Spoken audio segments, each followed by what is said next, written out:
Marruecos, irredentismo y poder. Los planes ocultos del Mashrem en España.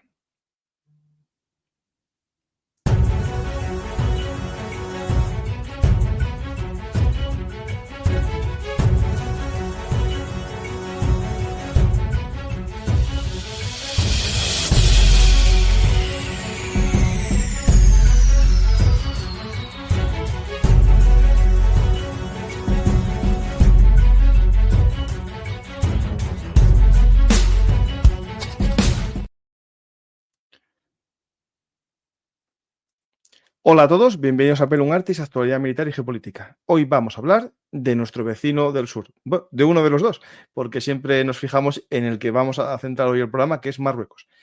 Hace poco hicimos una serie sobre el ejército de Argelia que os invito a ver, y también antes al de Marruecos. Hoy contamos con la ayuda de uno de los mayores expertos en España, o el mayor experto, o por lo menos al que Marruecos tiene su punto de mira, que es Ignacio Zembrero, un periodista que cuenta lo que sabe sin miedo a la censura marroquí. Hola, Ignacio, ¿qué tal? Hola, muy buenas tardes. Ignacio, es triste decirlo que eres uno de los periodistas a los que Marruecos denunció, ¿no? Y por suerte los tribunales españoles dijeron que no había ningún fundamento porque lo que decías era verdad, ¿no? Bueno, en España el gobierno de Marruecos o el Reino de Marruecos me han llevado 4 veces a los tribunales por la vía penal o por la vía civil, lo han intentado porque en algún caso ha habido juicio, siempre he ganado, y en algún caso no ha habido juicio porque la denuncia en la fiscalía o la querella ha sido archivada. Pero sí, tengo el récord, el Guinness de las denuncias o querellas de las autoridades de Marruecos. Hay otros casos, no en España, sino en Francia y en Alemania, pero creo que, desgraciadamente para mí, nadie llega, digamos, a ese nivel de 4 denuncias o querellas desde 2014. Vamos a intentar hoy contar la realidad sin que nos metan una querella, pero eso sí, vamos a intentar explicar todo lo que está pasando en el país del sur, que para muchos es una especie de paraíso, para otros es un lugar muy duro en el que hay que escapar. Y justo cuando llevamos hablando de este programa ya hace tiempo de hablar de Marruecos, y justo se activa esta noche protestas de la juventud marroquí en contra un poco del gasto, de el grito que dicen, ¿no? Menos fútbol, menos mundiales y más hospitales, ¿no? Pero hay mucho más detrás, ¿no? Hay una sociedad que está, digamos, viendo pasar el progreso lejos de ellos, ¿no? Las protestas han empezado el sábado, han continuado el domingo y están continuando hoy lunes en las principales ciudades, sobre todo en Casablanca, Rabat y Tánger, pero también en otras ciudades, en Agadir esta tarde, por ejemplo, sin ir más lejos. Son protestas de jóvenes, han sido convocadas anónimamente a través de redes sociales. Y hay muchas imágenes, como estamos viendo ahora, de detenciones, etcétera. No se sabe quiénes son los líderes, es algo, digamos, a lo que está dedicando muchos esfuerzos las autoridades de Marruecos, la policía, saber quién está detrás de esto, y lo que sí se sabe es lo que reivindican, y básicamente reivindican una mejor educación, una mejor sanidad, y yo diría también justicia social. A veces aparecen otros carteles, otras pancartas en las que se habla de la corrupción, en las que se habla de democracia, pero yo diría que fundamentalmente se dedican ahora a la educación y a la sanidad pública, que en Marruecos tienen un nivel muy bajo. Bueno, ha habido una fuerte represión por parte de las autoridades el sábado, el domingo y hoy mismo, con muchas detenciones. En el fin de semana hubo, entre sábado y domingo, más de 100 detenciones de los que aparentaban ser un poco los cabecillas de esa convocatoria. Digo que aparentaban porque, desde luego, a día de hoy seguimos sin saber quién de verdad está detrás, y es un claro intento por parte de las autoridades, digamos, de abortar estas protestas, que yo tengo la impresión que van a seguir en los próximos días. Desde luego, hoy, en contra de lo que se había anunciado en origen, han continuado. Complica mucho la vida a la policía porque todo se hace a través de redes sociales y en algunos casos se hace un poco en el último momento para que no haya un despliegue preventivo de los antidisturbios, de las fuerzas de seguridad. Y bueno, pues evidentemente esto obliga a las fuerzas de seguridad a estar en alerta. Hoy por la tarde las manifestaciones o las concentraciones eran a las 4 de la tarde y las convocatorias empezaron a ponerse a circular a eso de las 2 de la tarde. Es decir, dejan poco tiempo a la policía, sobre todo cuando tiene que actuar, como está siendo el caso estos días, en muchas ciudades, a veces con mucho éxito, como en Marrakech, donde de verdad bloqueó la plaza central, Jemaa el-Fna, y ahí prácticamente no entró ni un joven, excepto a comer, pero no a manifestarse, y menos éxito como ha sido en Tánger, por ejemplo, o en Casablanca, donde hemos visto a bastantes jóvenes y jóvenes, diría yo. Con esto quiero decir simplemente que también hemos visto a mujeres de todo tipo, mujeres con pañuelo y mujeres sin pañuelo por las calles de las ciudades. No son ni mucho menos la mayoría, pero yo diría que había una proporción apreciable de mujeres, lo que también es un poco una novedad. Bueno, esto hay que hablar un poco del trasfondo de la problemática, ¿no? Porque, claro, Marruecos, por un lado, está la corte, ¿no? Ese Mazén, ¿no? Esa corte palaciega. Está la lucha de poder, dicen algunos, que ahí me lo tienes que explicar un poco, entre el rey y su hijo.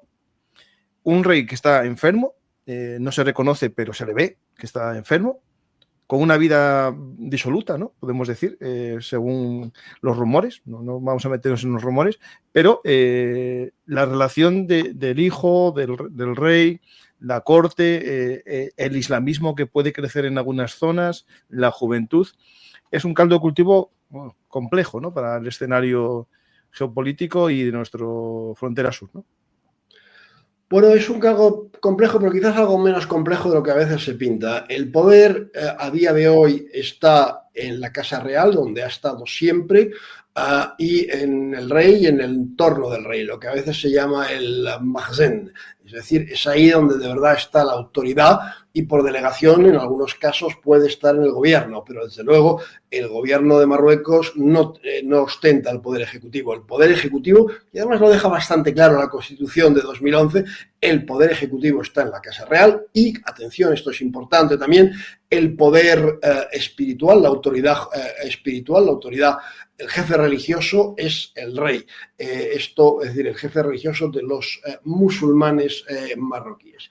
Bueno, al rey efectivamente se le ve delicado de salud, se le ve enfermo, ha pasado últimamente un poco menos, ha pasado largas temporadas fuera de Marruecos, desde Emiratos Árabes Unidos hasta Francia, sobre todo Francia, antes también mucho en Gabón. Y bueno, yo creo que no hay ningún problema de sucesión. Todo está bastante claro que su hijo, Moulay Hassan, va a ser el heredero y cuando el rey no pueda seguir gobernando, no pueda seguir reinando, pues será su hijo el que tomará el relevo. Yo creo que eso está bastante claro. ¿Qué va a hacer el hijo? Pues francamente le conocemos poco y no sabemos mucho de sus intenciones. Sí sabemos algunas cosas y una de ellas es que, por ejemplo, digamos, su madre, la Salma, la princesa La Salma, ejerce una gran influencia sobre él. Él vive con su madre y con su hermana, prácticamente nunca ha vivido con su padre, ha vivido muy poco con su padre y está muy vinculado a su madre. Por tanto, su madre ejercerá influencia y yo creo que la madre ha sufrido mucho por, digamos, el maltrato que se le dio después de los años posteriores al divorcio. El divorcio se conoció en todo caso en marzo de 2018, la madre ha sufrido mucho y yo creo que el hijo es consciente de este sufrimiento, ha visto a su madre sufrir y creo que cortará cabezas, en el sentido figurado, por supuesto, de todos aquellos que de una manera o de otra han hecho sufrir a su madre. Por eso tiendo a pensar que prescindirá de muchos de los actuales colaboradores de su padre y también de los amigos, digamos, especiales que tiene su padre en el mundo de las artes marciales. Lo que no está claro es una pregunta que me hago todos los días, ¿en quién se va a apoyar el príncipe heredero cuando llegue al trono. Pero puede que eso no sea, como algunos piensan, ni rápido ni inminente. Puede que sea dentro de 5 o 10 años. Quiero decir, el rey está delicado, pero en fin, no está ni muchísimo menos en las últimas. Estos son los amigos especiales, ¿no? Hay el tema, ¿no?, de la política interna, esa lucha de poder. A nosotros, yo no sé si podemos poner la historia, ¿no?, como elemento, ¿no? Cuando hubo unos problemas con el primer rey, cuando toma el poder Hassan, y hay esa lucha interna, ¿no?, ese intento de derribo de su avión, posteriormente la toma de su palacio de verano, viene la Marcha Verde. Y cuando Mohamed VI toma el poder, al poco, ante rumores que había sobre su forma de ser y tal, aparece Perejil, ¿no? No sé si me estoy yo atando hilos de una manera que no tienen que ver, pero parece que siempre que en Marruecos hay un problema interno de algún tipo, aparece el irredentismo, ¿no? Ese deseo, ¿no?, de la gran Marruecos. Ahí, ¿ves un peligro o es algo que me estoy inventando yo? No estoy del todo de acuerdo con tu interpretación, sobre todo con el origen de la Marcha Verde, porque creo que fueron listos y aprovecharon un gran momento de debilidad de España. Sí, debilidad completa, sí. Cosas porque Franco se estaba muriendo y por tanto la capacidad de reacción era escasa, y por otra parte la administración norteamericana con Kissinger de secretario de Estado, etcétera, no veía con malos ojos que el problema colonial del Sáhara Occidental quedara resuelto con, digamos, la invasión o el control marroquí, en vez de que quedara en manos de Argelia, un país que se consideraba, digamos, hostil al Occidente, hostil a Estados Unidos. No estoy muy de acuerdo. Yo creo que el presidente del gobierno, Pedro Sánchez, ha firmado una especie de póliza de seguro con el rey de Marruecos al incorporarle en 2023 a la candidatura que ha salido adelante con España y con Portugal para acoger y organizar el Mundial de 2030. Es un objetivo muy, muy, muy importante para las autoridades de Marruecos, y no solo para las autoridades. Yo creo que la gente de la calle, pese a algunas cosas que hemos escuchado estos últimos días en las manifestaciones, a la gente de la calle en Marruecos le hace mucha ilusión que poder acoger una parte de los partidos del Mundial en los 6 estadios que tienen o que están construyendo, que están reformando.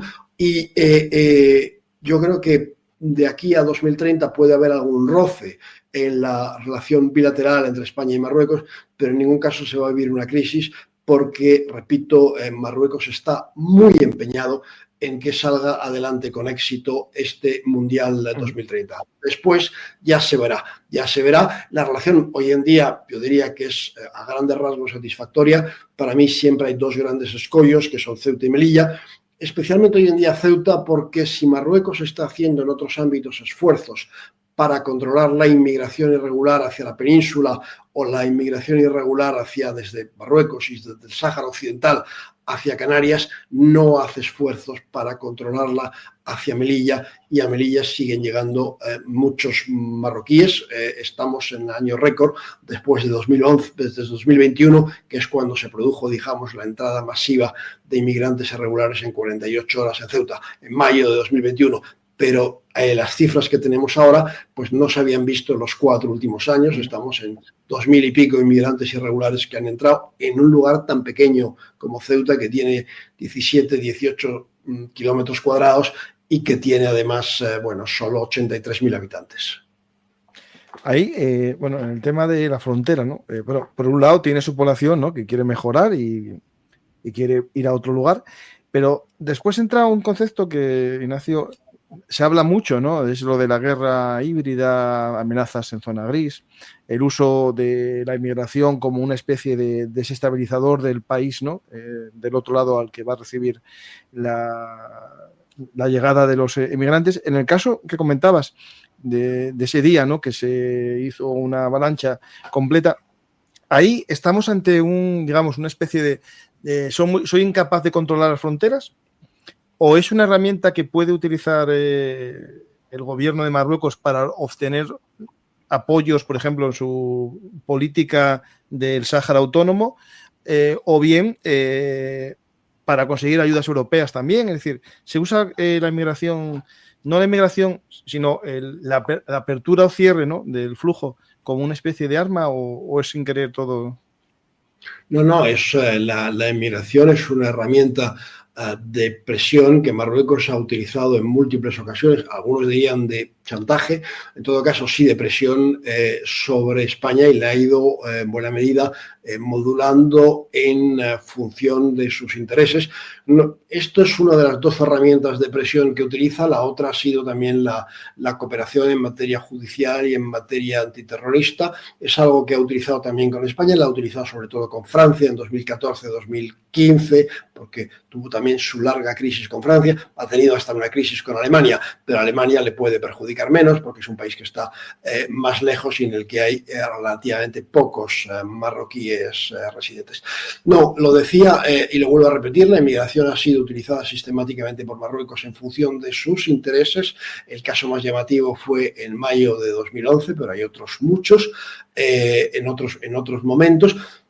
Hay interés de presionar a España, pero hay también, yo diría, otros dos factores que intervienen en esto de la inmigración. Por un lado, permitir que una juventud descontenta y en paro salga del país y se busque la vida fuera básicamente en Europa. Eso también se ha utilizado, se lo utilizó, por ejemplo, mucho después de la revuelta del RIF en la segunda mitad de 2017, para que los jóvenes rifeños que se habían manifestado durante meses en su región pudieran, digamos, tener una salida, y se les permitió, así hizo la vista gorda sobre la salida de los rifeños en la segunda mitad de 2017. Y después la inmigración tiene un factor que aquí a veces se menosprecia, pero que es importante, y son las remesas de los emigrantes, que los inmigrantes en Europa y en el Golfo mandan a Marruecos, y es un dinero que supone aproximadamente el 9% del PIB de Marruecos. Y en 2023, no tengo los datos de aquí a mano de 2024, pero en 2023 los ingresos de las remesas superaban a los ingresos por turismo. Esto demuestra hasta qué punto las remesas son un factor importante para la economía de Marruecos. Las remesas son el dinero que los inmigrantes mandan desde los países donde residen en Europa, fundamentalmente en primer lugar Francia, España, Bélgica, Italia y Países Bajos, son los países donde hay más marroquíes.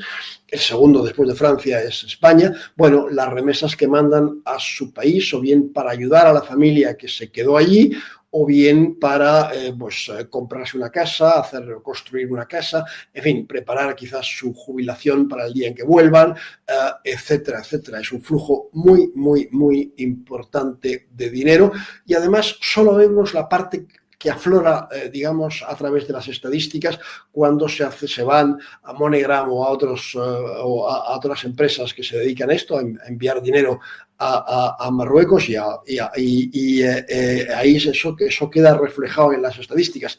Pero después, cuando los marroquíes vuelven a casa por vacaciones en verano, y es un fenómeno que conocemos bien porque en España está la operación Paso del Estrecho, es decir, que hay pues entre ida y vuelta cerca de 3 millones de marroquíes que cruzan entre la ida y la vuelta la península ibérica rumbo a Marruecos. Esta gente también lleva dinero en metálico a su país, con lo cual antes decía que las remesas son oficialmente aproximadamente un 9% del PIB de Marruecos, pero yo creo que en realidad están algo por encima de ese porcentaje. Bueno, hay muchas preguntas interesantes, y hay muchas veces que hay rumores y gente que desinforma. Y Ignacio, yo creo que tú puedes darnos una respuesta potente. La primera te la hago por el tema de, hablando de uso de guerra híbrida, ¿no?, de la migración como una presión al vecino. Hay por ahí, ¿no?, en las cuentas de redes sociales, muchos bulos, pero otros pueden tener algo de verdad, ¿no? Ese bulo que hubo, o verdad, no sé exactamente si es verdad o bulo, por eso te pregunto, que en verano se habló de un gran indulto de presos en Marruecos. ¿Fue cierto, o eso es algo frecuente en las cárceles de Marruecos? ¿Tiene que ver con...? Marruecos, con 10 millones de habitantes menos que España aproximadamente, tiene una población carceral que duplica la de España y evidentemente tiene relativamente pocas cárceles, y ahí pues están, digamos, los presos están hacinados. Entonces, los indultos reales, que se producen varias veces al año con motivo de las fiestas religiosas musulmanas y también con algún otro motivo, como por ejemplo la fiesta del trono que conmemora la entronización de Mohamed VI, los indultos reales sirven fundamentalmente para desatascar las cárceles, para que haya menos presos en las cárceles y, entre otras cosas, cuesten un poco menos al Estado. Entonces, esta idea de que los presos que salen de las cárceles lo primero que hacen es subirse a la patera, yo insisto, es una idea bastante falsa y errónea. Yo no digo que aquí no lleguen expresidiarios marroquíes, ni muchísimo menos, pero vamos, la mayoría de los que llegan no vienen de la cárcel, no tienen antecedentes penales, no han pasado por la cárcel, son jóvenes, a veces con estudios, a veces sin estudios, que buscan, digamos, abrirse camino en Europa. Y desde luego todos los menores de edad que llegan a España y especialmente a Ceuta, que es quizás porque a Canarias no están llegando en la etapa actual menores de edad marroquíes, pero a Ceuta y a Melilla sí, sobre todo a Ceuta. Estos menores evidentemente no tienen antecedentes penales. Es más, está llegando una generación de menores algo diferente de la que llegó años atrás. No son jóvenes colgados que se pasaban parte del día esnifando pegamento en las calles de ciudades marroquíes, sino que son jóvenes de familias que quieren, digamos, probar suerte del otro lado de la verja y a poder ser incluso del otro lado del Mediterráneo. Y hablando de la verja, ¿no? Ceuta y Melilla abre, o hay rumores, ¿no?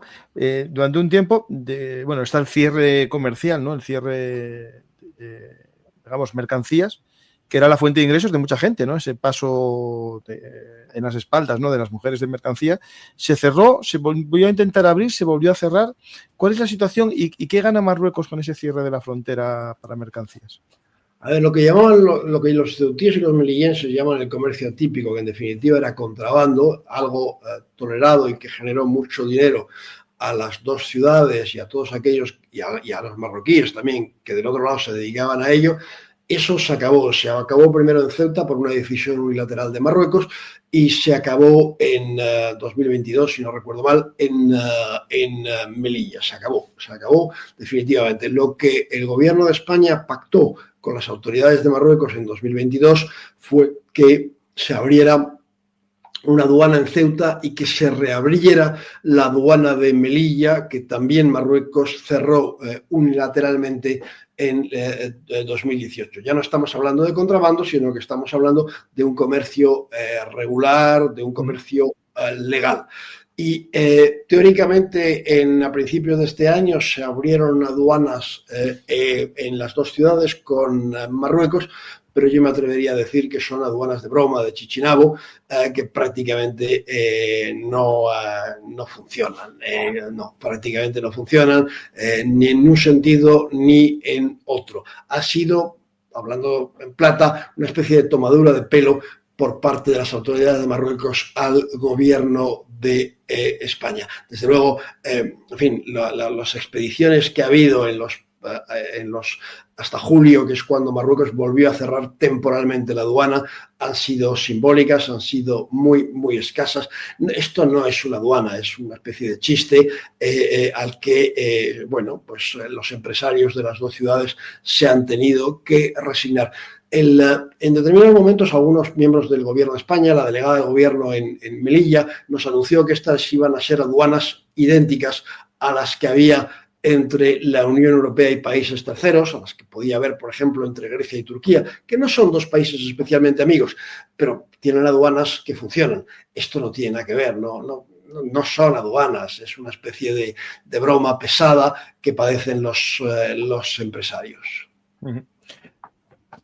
Pues seguimos un poco conociendo, ¿no?, las relaciones. Y aquí, claro, entra dos puntos que podemos ordenar de cualquier manera, pero voy casi a empezar un poco por los tentáculos, ¿no? Es decir, las extrañas relaciones o lobbies, ¿no?, que tiene España, Marruecos en España, más que España en Marruecos, que es lo que nos interesa, los tentáculos de Rabat, ¿no? Aquí, ¿puedes un poco explicar las distintas formas que puede tener Marruecos de influir en la política española? Si los tiene, si me dices que no lo tiene, pues se acabó el problema. Pero ¿crees que sí que hay formas que Marruecos influye? El famoso Morocco Gate que hubo en Bruselas, me imagino que no será lo único que hay de influencia. No, Marruecos tiene enorme peso en España el lobby, el lobby marroquí, en el que participan muchas personas que tienen afinidades culturales o familiares con Marruecos, en el que participan también empresarios que tienen negocios, y yo diría en el que participa en buena medida el PSOE. Un amigo mío que ha escrito varios libros sobre Marruecos dice que en España el lobby marroquí es el PSOE, y yo creo que efectivamente hay que empezar por ahí, pero hay que añadir a otros muchos que probablemente no son del PSOE. Sí, el lobby marroquí yo lo veo por muchos lugares, y puedo poner algunos ejemplos que me afectan directamente y además que me duelen porque, bueno, por ejemplo, yo nunca he podido presentar mis libros en Casa Árabe en Madrid, que es un centro, digamos, cultural dedicado al mundo árabe, en el que manda fundamentalmente el Ministerio de Asuntos Exteriores, bajo diversos pretextos, que no había salas disponibles, que, en fin, que había obras en las salas, que estaban todas... Nunca me han dejado presentar ningún libro. No ha habido creo, no recuerdo ahora cuántos años de existencia tiene Casa Árabe, pero como mínimo 12 o 13, no ha habido nunca un debate sobre el problema del conflicto del Sáhara Occidental en Casa Árabe con representantes de ambas partes. No ha habido nunca un debate en Casa Árabe sobre la situación interna en Marruecos, sobre el Islam, las reivindicaciones y el peso del Islam político en Marruecos. Bueno, pongo este ejemplo, también podría poner otro ejemplo, el Real Instituto Elcano, donde yo durante años he estado invitado a algunos debates o charlas a puerta cerrada, que eran muy interesantes, y un buen día también se me excluyó. En fin, la lista es bastante larga, que me afecta a mí, que afecta a otras personas. El veto es a veces porque el lobby marroquí se mueve, y a veces porque las autoridades o el Ministerio de Asuntos Exteriores se anticipa a los deseos de Marruecos y te veta por, digamos, con antelación. Sí. Ahí, claro, viendo un poco lo que pasó en el Morocco Gate, ¿no?, que hubo compras de ciertas voluntades, ¿no?, en Bruselas, me imagino que eso pasará a nivel de España, y siempre hay rumores, ¿no?, de políticos que tienen su casa en Marruecos o que tienen extraños negocios en Marruecos o en otros lados, ¿no? Pero es verdad que eso que comentas. Y por el otro lado, también me comentabas, ¿no?, los vínculos que hay. Claro, con una población de casi 900.000 marroquíes en España, el poder que tiene ese colectivo cada vez va a ser más grande, ¿no?, dentro, digamos, de la política interna española, con derecho a voto, por ejemplo. Sí y no, porque es verdad que, bueno, habrá, como en Francia o como en Bélgica, digamos, personas de origen marroquí que van labrándose un camino y que aprovechan el ascensor social, que yo aplaudo en general, para subir peldaños en la sociedad española. Y es verdad que esas personas, pues cuando tengan que pronunciarse sobre algunos temas, siempre tendrán, digamos, una sensibilidad afín al país de donde son originarios. Pero el grueso de la inmigración marroquí, que supera con creces a las 900.000 personas, porque a las que tú has mencionado hay que añadir todos aquellos que en los últimos 20 años o 30 años han ido adquiriendo la nacionalidad española, y ahí ya nos ponemos en 1.250.000 aproximadamente. La inmigración marroquí en general no ha respondido, y yo lo celebro, no ha respondido, digamos, a las indicaciones de los servicios secretos de Marruecos, a las indicaciones del lobby de Marruecos. La inmigración marroquí es ajena a todas estas instrucciones, recomendaciones o movilizaciones que se intentan promover. Podría poner muchos ejemplos de, digamos, lo que yo llamo el fracaso de la utilización de la inmigración marroquí para los intereses de Marruecos. Quizás el más llamativo sea para mí cuando después de que Brahim Ghali, el líder del Polisario, fuera acogido aquí en España por razones de salud en abril de 2021 en un hospital de Logroño, bueno, después de la llegada de Brahim Ghali, digamos, las asociaciones vinculadas a los servicios secretos de Marruecos o afines intentaron organizar movilizaciones en España ante las delegaciones del gobierno, etcétera, para protestar porque España hubiese acogido a Brahim Ghali. Bueno, fueron 4 gatos a esas movilizaciones y eso demuestra el escaso peso que de verdad tienen a la hora de movilizar a la inmigración. Por otra parte, hay que tener en cuenta que la inmigración no es monolítica. Hay mucha gente que efectivamente puede tener todavía sensibilidad a los intereses de su país, pero hay muchos que son completamente ajenos a todo eso. Después hay gente que tiene sensibilidad, que se siente un poco tiene afinidad con la oposición, sobre todo la oposición islamista, especialmente Justicia y Caridad, que ha tenido en determinados momentos una fuerte presencia en España y es evidentemente un movimiento que, digamos, no comulga, por emplear un término católico, no comulga con las autoridades de Marruecos, ni muchísimo menos. No es una inmigración homogénea, no es una inmigración que se deje fácilmente manipular. Bueno, eso es buena señal. Eso es bueno. Importante sobre el tema, claro, al final del lobby, ¿no? El por qué, bueno, se presiona, eso es algo que lo estamos viendo en todos la geopolítica a nivel mundial, ¿no? En el tema, por ejemplo, es una pregunta que nadie sabe la respuesta, pero a lo mejor tú nos puedes dar una posibilidad. Me está preguntando en el chat, y es algo que te iba a preguntar yo igual, el cambio de criterio de España en el Sáhara Occidental, ¿no? Es decir, España llevaba apoyando mucho tiempo el referéndum en el Sáhara, opciones de conforme a lo que se establecía, ¿no?, en las Naciones Unidas, y de repente nuestro gobierno hace un cambio total, un giro, sin explicaciones claras en el Parlamento, y apoya la autonomía, ¿no? Es decir, una autonomía dentro del digamos, del Estado marroquí, ¿no? Primero, ¿se sabe alguna causa o solamente es una practicidad para quitarse un problema de encima? Pues yo creo más bien que es esta segunda hipótesis.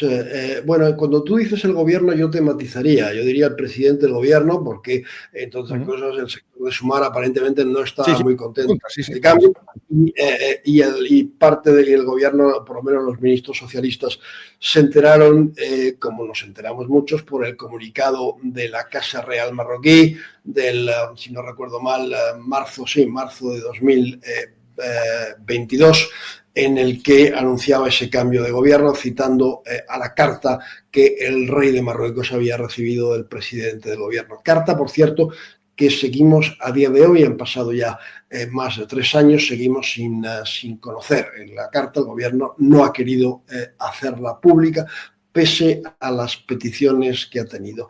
Bueno, yo sé que este cambio de gobierno hay muchos que lo quieren explicar por el supuesto chantaje de Pegasus, es decir, la introducción, la infección de los móviles de varios miembros del gobierno, empezando por el presidente del gobierno con un programa malicioso vendido o suministrado por Israel a Marruecos, y hay que recordar que esto es importante y además esto está científicamente demostrado, que el móvil del presidente del gobierno estuvo durante 14 meses a tiro de una potencia extranjera, como dice el auto del juez Calama, que es el que recibió la denuncia del gobierno. El juez no precisa que es Marruecos, pero yo sí digo esa potencia extranjera que tuvo durante 14 meses a tiro el móvil del presidente del gobierno, esa potencia extranjera es Marruecos. Bueno, hay personas que creen que, ya lo han dicho, incluso lo han escrito, lo han publicado, que en realidad Marruecos, con la información obtenida, ha chantajeado al presidente del gobierno y quizás también a la ministra de Defensa o al ministro de Interior. Yo esto no lo creo. Podría explicar largo y tendido por qué tiendo a pensar que no es así. No, yo lo que creo es que básicamente cuando el gobierno constató en mayo de 2021 la vulnerabilidad de Ceuta, ciudad en la que entraron más de 10.000 inmigrantes irregulares en menos de 48 horas, empujados por las fuerzas de seguridad y los servicios secretos de Marruecos, bueno, el gobierno se asustó, pensó que podía haber incluso una especie de marcha verde sobre Ceuta y decidió, quizás también sobre Melilla, y decidió, digamos, hacer una gran concesión a Marruecos, cambiando la postura sobre el Sáhara Occidental. Así España se reconcilió con Marruecos y llevó a cabo una negociación que, digamos, concluyó con una especie de memorándum de entendimiento, de que una hoja de ruta, como se dice ahora, que se dio a conocer en abril de 2022 en Rabat con motivo del viaje del presidente del gobierno. Y esa hoja de ruta, pues son una serie de vaguedades y apenas ha tenido contrapartidas. Es decir, con esto estoy diciendo que la concesión que hizo el gobierno de España y el presidente del gobierno a Marruecos, que era una concesión para Marruecos no ya importante, importantísima, pues tuvo muy pocas contrapartidas porque, entre otras cosas, el gobierno ha negociado muy mal con Marruecos las contrapartidas. Básicamente hay dos contrapartidas a día de hoy. Uno es que Marruecos hace, es verdad, desde 2023 mayores esfuerzos para controlar la inmigración irregular hacia España, pero esto es reversible en 24 o 48 horas, si quiere, y hace esos esfuerzos, lo decía antes, con relación a Canarias y con relación a la península, no con relación a Ceuta ni con relación a Melilla, no los hace. Eso por un lado, y también la otra contrapartida, diría yo, es que Marruecos prometió que se iban a abrir aduanas en Ceuta y Melilla, pero repito, lo que hay no son aduanas. Un chiringuito, sí. Es una tomadura de pelo. Desde julio no ha habido una sola importación ni exportación a través de esas aduanas. No se le puede llamar aduanas. Llamarlo aduanas es una tomadura de pelo, y lo digo aquí, y me gustaría que, en fin, algún día el señor Álvarez, cuando se jubile, lo reconozca por fin, que ahí le han tomado el pelo a él y al gobierno de España. Ahí, hablando de reconocer espacios, ¿no? Bueno, cuando se declara el Sáhara como parte de Marruecos, ¿no? Lleva consigo las aguas territoriales, y ahí, claro, entra el conflicto, ¿no? Con Canarias y con las posibles riquezas que hay en el fondo marino, que España parece que no lucha tampoco mucho por esa delimitación, ¿no?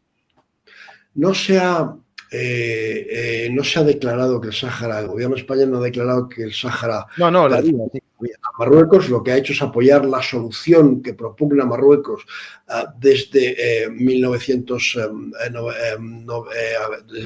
2007, es decir, un plan de autonomía para el Sáhara Occidental. Se ha apoyado algo, me gustaría subrayarlo, cuyo contenido la verdad es que no se conoce muy bien, porque el plan que sacó Marruecos a la luz en 2007 es un plan de 3 folios que un alumno aventajado de bachillerato podría redactar en hora y media o menos. 3 folios para explicar en qué consiste la autonomía. Esto, evidentemente, ya de por sí no es una propuesta seria. Y cuando se encarcela a los saharauis, parece que la propuesta es todavía menos seria. Los saharauis que protestan, y hay unos 40 y tantos saharauis encarcelados en prisiones de Marruecos. Gente que básicamente era pacífica, pero que sí, que pedía la autodeterminación del Sáhara. Bueno, con esto no se apoya la soberanía marroquí sobre el Sáhara, como sí ha hecho Estados Unidos y más recientemente Francia, pero se apoya la solución que propugna Marruecos. Y en la famosa hoja de ruta de 2002, pues sí, había un acuerdo para negociar, digamos, con cierta celeridad la delimitación de las aguas entre Marruecos y el Sáhara. Pero desde entonces ha habido varias reuniones y no se ha avanzado un ápice. Hay una discrepancia, y sin lugar a dudas, uno de los objetivos de Marruecos en esta negociación es, digamos, poder acceder al famoso monte Tropic, que está ahí sumergido, que tiene muchas tierras raras, y que hoy en día la tecnología todavía no permite su explotación, o si se explota sería muy caro, pero se supone que el día de mañana sí se podrá, y evidentemente los marroquíes, como los españoles y concretamente los canarios, están interesados en poder sacar rédito de la explotación de esas aguas, y sobre todo del monte Tropic. Pero bueno, en todo caso, en el tema de la delimitación de aguas no se ha avanzado un ápice y yo creo que vamos a seguir así durante bastante tiempo. Sí, sí, yo creo que también. Son temas todos muy interesantes. Yo, si quieres, paso a las preguntas del público, que hay muchas, y con eso vamos a ir también sacando temas y creo que enriquecemos mucho el conocimiento de la gente sobre estos tentáculos o relaciones difíciles, ¿no? O buenas con nuestro vecino del sur, ¿no? ¿Qué opina del hecho de que todos los participantes en el 11M fuesen marroquíes? Bueno, esto tiene que ver un poco con el integrismo islámico o posibilidades de participación de servicios secretos, como hay algunas teorías, ¿no?, que defienden. No todos eran marroquíes, había algún tunecino, no todos eran marroquíes, pero es verdad que la mayoría eran marroquíes o de origen marroquí. Yo nunca he pensado que había una responsabilidad marroquí en los atentados de los servicios secretos, aunque es verdad que la relación con el gobierno de Aznar era mala, francamente mala. Lo que sí creo, y lo dice el investigador Fernando Reinares, que es quizás uno de los que más sabe de terrorismo en España, lo que sí creo que hubo en aquel momento, digamos, es una cierta negligencia de los servicios secretos marroquíes, que siempre están empeñados de una forma o de otra en saber lo que hacen sus inmigrantes, en saber lo que hace su colonia en España, en Francia o allí donde estén, y bueno, da la impresión de que descuidaron un poco la vigilancia y el traslado de información a las autoridades españolas. Pero de ahí haber alentado el 11M o estar detrás del 11M, yo eso no lo creo. Pues mejor, mejor, la verdad. ¿Por qué España siempre tiene que rendir pleitesía a Marruecos? Bueno, esto tiene que ver con el miedo a la guerra híbrida, todas esas cosas que estamos hablando, yo creo que tiene que ver con eso, ¿no? Más sí, que con los... Absolutamente, el empeño de llevarse bien, el miedo a que Marruecos desate crisis como la migratoria o cortar la cooperación en materia antiterrorista. Bueno, lo que no, las autoridades españolas saben, pero no quieren utilizarla. España tiene muchísimos más medios de presión sobre Marruecos que Marruecos sobre España. Los tiene a nivel bilateral económico y los tiene a través de la Unión Europea, con la que Marruecos tiene un acuerdo de asociación que ha sido anulado por el Tribunal de Justicia de la Unión Europea. Bueno, entonces, esta es la situación, pero aquí ningún gobierno, excepto de José María Aznar, ha querido, digamos, utilizar los medios de presión que el gobierno de España tiene sobre Marruecos, por muchas razones, para no desatar una crisis, también porque, claro, hay que aquí esto es una democracia y hay que rendir cuentas en el Parlamento, en el Congreso, de la política exterior, aunque muchas veces, por ejemplo, sobre el cambio de posición sobre el Sáhara, yo diría que el presidente de gobierno no ha rendido cuentas, no ha dado una explicación, pero en teoría hay que hacerlo. Marruecos puede hacer lo que quiera y no tiene que rendir cuentas a nadie, es decir, no ha habido un debate en el Parlamento marroquí, no ha habido una explicación marroquí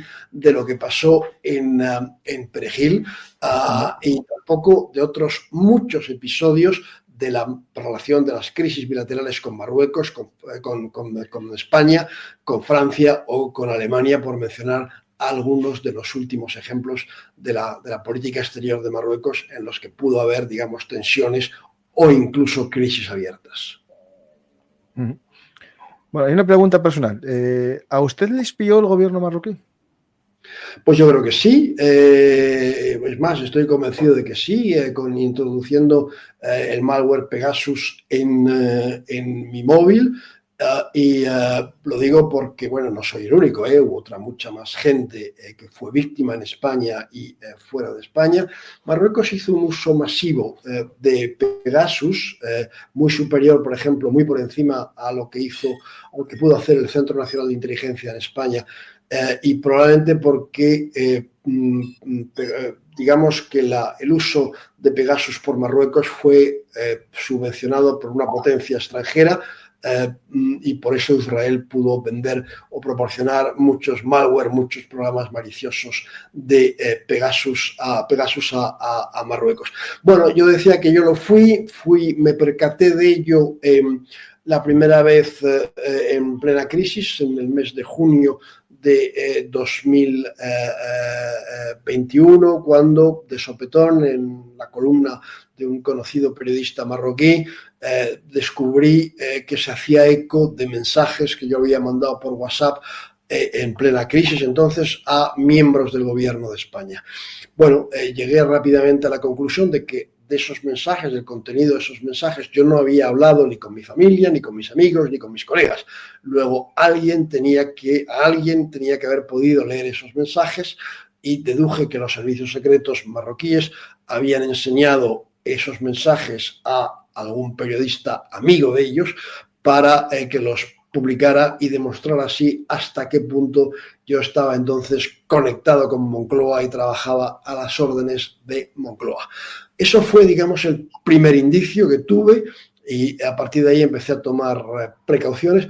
El segundo indicio fue mucho más serio, fue ya en julio de ese mismo año, al mes siguiente, cuando el Forbidden Stories, que es un consorcio periodístico en el que hay muchos grandes medios de comunicación, se puso en contacto conmigo para decirme que les habían filtrado una lista larga de teléfonos pinchados, infectados con Pegasus, y que uno de ellos era el mío, y que iban a sacar esa información el 18 de julio de 2022 a toda pastilla en varios periódicos, y que, bueno, me quisieron informar educadamente de antemano que iba a salir mi nombre y mi teléfono. Bueno, no dieron el número, pero sí dijeron que el mío estaba infectado.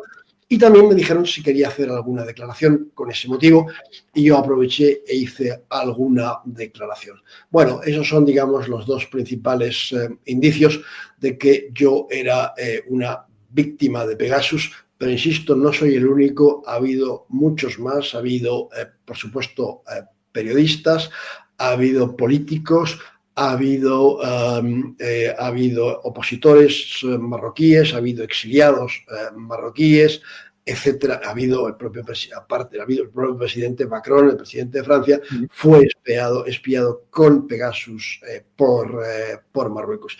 Y en el caso de España, solo han aflorado 3 nombres, uno de ellos el mío, de personas que tenían móviles que han sido infectados, pero yo creo que quizás algún día lo sepamos, el número real de móviles españoles infectados por Pegasus desde Marruecos superaba los 200.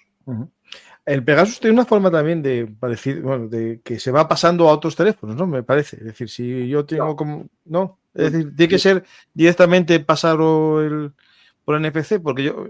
Sí, y además muchas veces, en fin, de todo lo que he aprendido de todo esto, no siempre funciona al primer intento, a veces hay barreras, y por ejemplo un ministro que es muy disciplinado, que se llama Luis Planas, que es el ministro de Agricultura.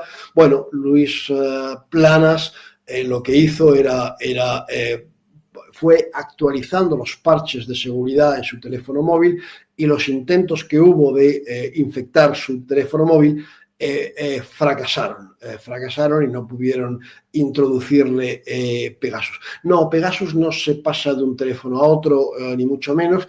Lo que sí hacen, por lo que me han explicado, cuando ya consiguen por fin entrar en un móvil, lo primero que hacen es el atacante es robar o llevarse la agenda, para ver la agenda telefónica, para ver si en esa lista hay teléfonos de personas que ellos no tienen y que también les puede interesar infectar, penetrar y espiar. Bueno, por eso he conocido algún caso de alguna persona muy importante en Europa que tenía en su móvil, era una persona muy importante y tenía teléfonos de jefes de Estado, de jefes de directores de servicios secretos, etcétera. No muchos, pero los tenía todos no identificados por su nombre. Entonces ponía pediatra de Beatriz. Beatriz era su hija. Ya no era el pediatra de Beatriz. Bueno, está bien que sí. Era un jefe de Estado. Pero así decía, si un día me roban, consiguen, por lo menos no hay algunos teléfonos de mi agenda que que no atribuirán importancia. Eso lo hacían algunos con la amante, seguro. Probablemente, pero en este caso él lo hacía con alguno de Sí. sus interlocutores que eran, pues tenía algún jefe de Estado, algún primer ministro en su móvil y todo, pero eran pocos porque, claro, uno no se puede acordar de 200. Alias. Pero digamos que había ahí una media docena de teléfonos que estaban todos identificados con otros nombres que no se correspondían con el titular de ese número. Interesante. ¿Y tú notaste algo en tu teléfono? Es decir, calentamiento, ralentización, o para ti funcionaba perfecto aquello. No se nota nunca nada, por lo que hace años todavía había que pinchar algo, había que descargarse algo, etcétera. Hoy en día, para que te hagas una idea, por todo lo que me han explicado los expertos en ciberseguridad, basta con, por ejemplo, recibir una llamada de WhatsApp no descolgada, no hay ninguna no descolgada de un número desconocido para lograr introducir el Pegasus. Pero vamos, después del Pegasus, que está ya un poco desprestigiado por todo lo que ha pasado, por los juicios que ha habido en Estados Unidos, etcétera, hay también otros nuevos malware que han nacido que probablemente sean todavía más sofisticados. Pero no, con Pegasus no notas absolutamente nada y a veces, pues decía que con Luis Planas lo consiguieron fácilmente, perdón, con el ministro Luis Planas no lo consiguieron, pero por ejemplo con el ministro de Interior, el ministro Grande Marlaska lo consiguieron aparentemente fácilmente porque el ministro de Interior, que es algo llamativo, se conectó en algún lugar a una red wifi abierta y por ahí le entró el Pegasus. Esto no lo digo yo, lo dice también el auto del juez Calama de la Audiencia Nacional, dado a conocer en julio de 2023. Tiene 14 folios, es un auto público y la verdad es que merece la pena leerlo porque no digo que sea como una novela de espionaje, pero sí da bastantes detalles, aunque nunca menciona Marruecos, y entre otras cosas cuenta eso, que el móvil del presidente del gobierno estuvo, que es enorme, 14 meses a tiros. Todo lo que tendrán ahí metido, ¿eh? Ya está. Porque, a ver, no solo como presidente, sino por todo lo que está saliendo en las noticias, ¿no? Está muy calentito ese móvil. Aunque yo creo que tenga otro para sus cosas privadas, ¿no? Vamos a ver más preguntas. Un saludo para Ignacio. Supongo que no se puede esperar nada del nuevo rey, pero hay diferentes rumores sobre la sucesión. ¿Cómo está la situación? Bueno, ya comentas un poco, pero no se sabe nada, ¿no? Si es más abierto, menos abierto. No va a haber ningún problema de sucesión en Marruecos. Hay un heredero, va a llegar al trono. Se habla a veces de que el hermano tendría aspiraciones. En absoluto, él va a llegar al trono cuando su padre fallezca o, si se encuentra mal, etcétera, cuando abdique, aunque yo no creo mucho en la posibilidad de la abdicación porque no forma parte de la tradición marroquí y yo creo que el padre, digamos, agotará sus días en el trono.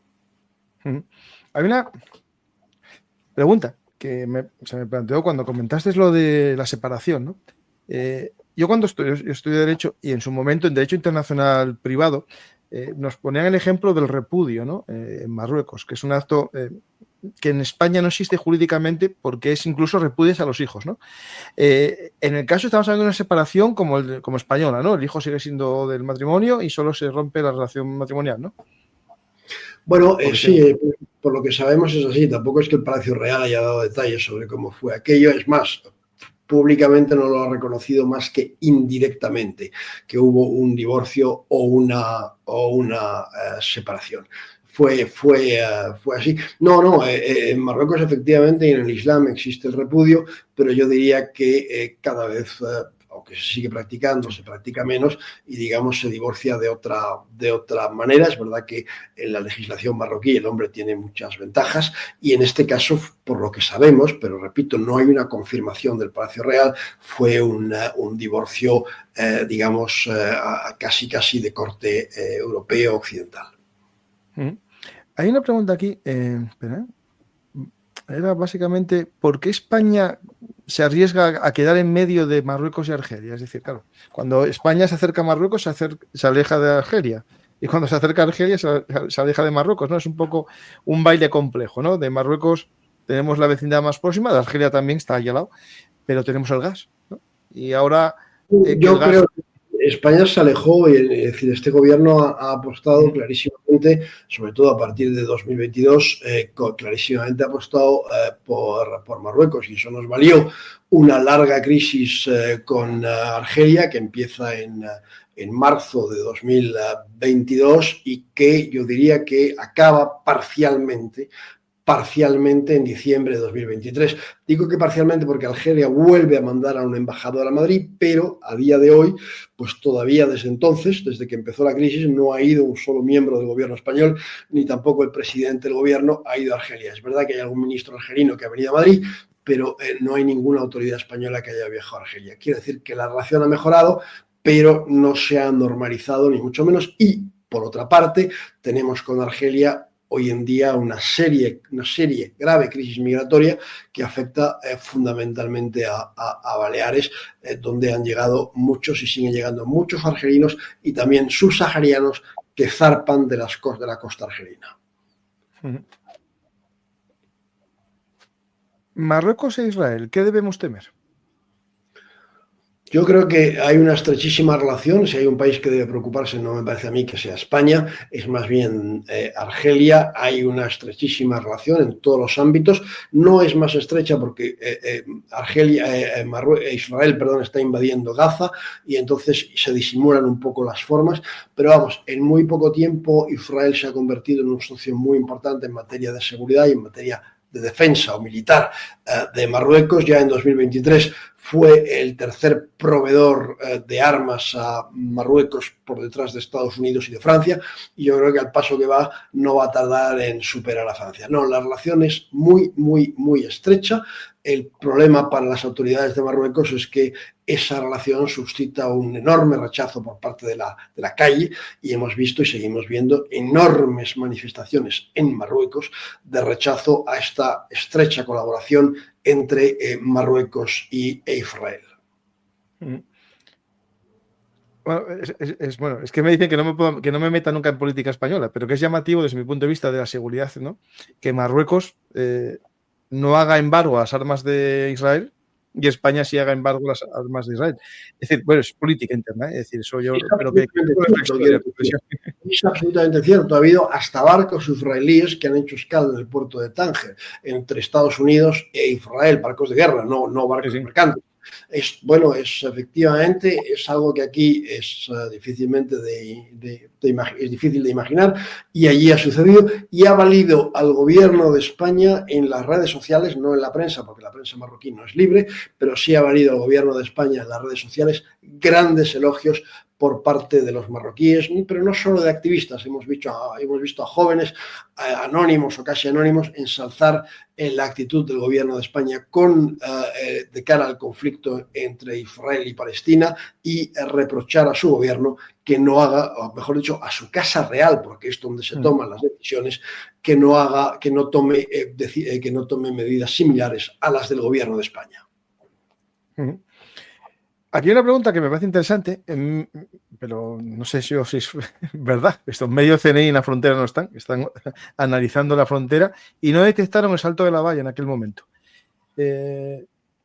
Claro, la historia que vendían, ¿no? Que empezó a surgir un rumor, ¿no? De que España dejaba entrar o no sé qué, y empezaron a mover a los jóvenes, ¿no? De los colegios, fueron a los colegios.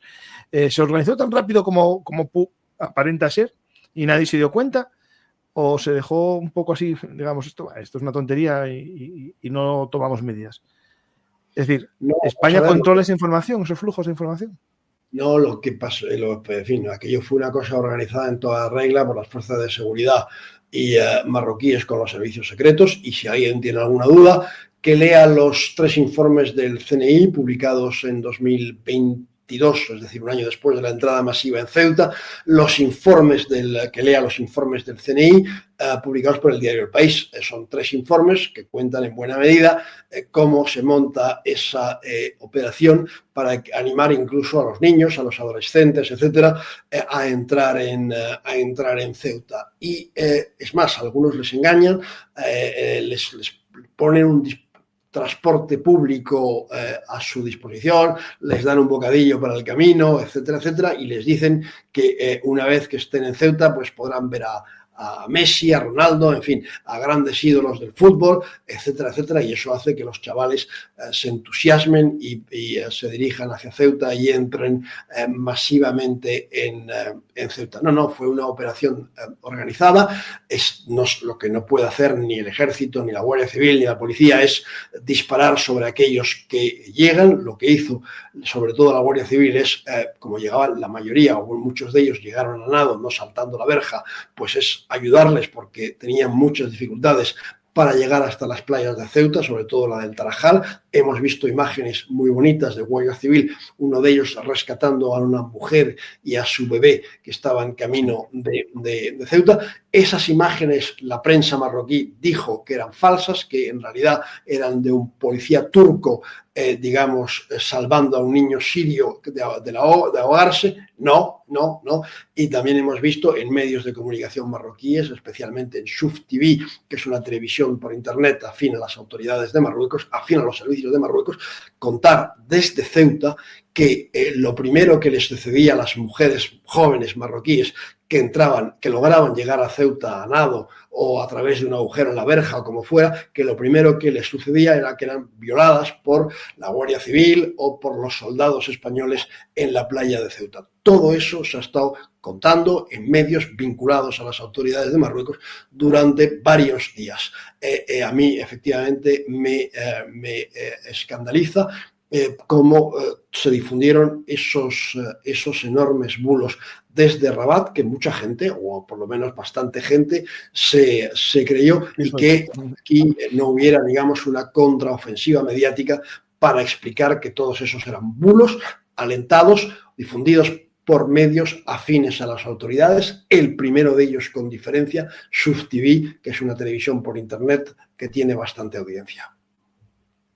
Interesante. El problema es del mundo que vivimos, ¿no? Con tanta desinformación, redes sociales, el clic fácil, el repost fácil, ¿no? Que a veces no analizamos las informaciones, y yo sigo cuentas en Twitter que solo las sigo para ver lo que dicen, que generan imágenes con IA que son imposibles de que alguien se las crea y tienen millones de reproducciones, pero millones. Yeah.